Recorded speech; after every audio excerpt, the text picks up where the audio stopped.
Late reports trigger an internal affairs investigation into the conduct of a Dallas County deputy who arrested a sport biker on Memorial Day. Now, the sheriff's office released video of what happened before the arrest that shows reckless bikers blocking police officers on a highway. But is that reason enough to pull over a different biker, demand his helmet camera, and arrest him? Well, News 8's David Schechter broke the story, and he asked the sheriff's department if the arrest was justified.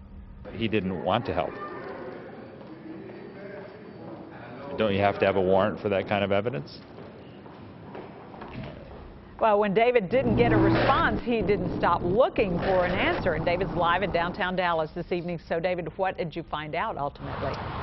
Well, hey, Gloria, experts who have seen this video agree. They say the deputy who took the camera off the biker's helmet, he needed a warrant to do that, to make that seizure. And now with an internal affairs investigation underway, that deputy will have to explain himself.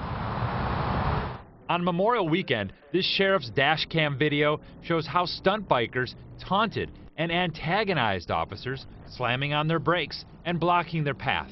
Then, when a truck traveling with the pack of bikes gets pulled over, a passenger hands something off to a rider. And then moments later, that same woman hops on a bike and rides away, all while other riders drive the wrong way on Stemmons in the deputy's direction. How frustrating is that? Well, not enough to violate the Constitution, says Toby Shook, a former Dallas County prosecutor. The Constitution wins out over frustration every time. Though none of that happened to Deputy James Westbrook, Shook says he likely felt that afternoon's frustration when he pulled over biker Chris Moore in order to seize Moore's helmet camera. Listen. If I'm doing something wrong, what am I being pulled over for? The whole group of you, yes. No, I was not individually, so how can you pull me over? And the reason you're being pulled over is because I'm going to take your camera, and you're going to use it as evidence in the crimes that have been committed by I have not committed any crimes, and you can't take my personal property from me, sir. Okay, that's fine. You can see your license.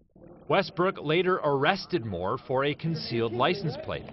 Shook says deputies like Westbrook cannot pull people over simply to seize their personal property. Well, I think in this particular case, you did need a warrant to get that piece of evidence. Now, the sheriff's office gave us that video you saw at the top of the story to show us what the deputies were up against that day. We asked for the video from Westbrook's dash cam. They said that video does not exist, so that will not be used, obviously, in this internal affairs investigation. This story has been the #1 story on our website for the past 3 days. Lots of people are making comments. If you'd like to leave us a comment, go to our Facebook page for WFAA. We'll see you there. Reporting live, David Schechter, Channel 8 News.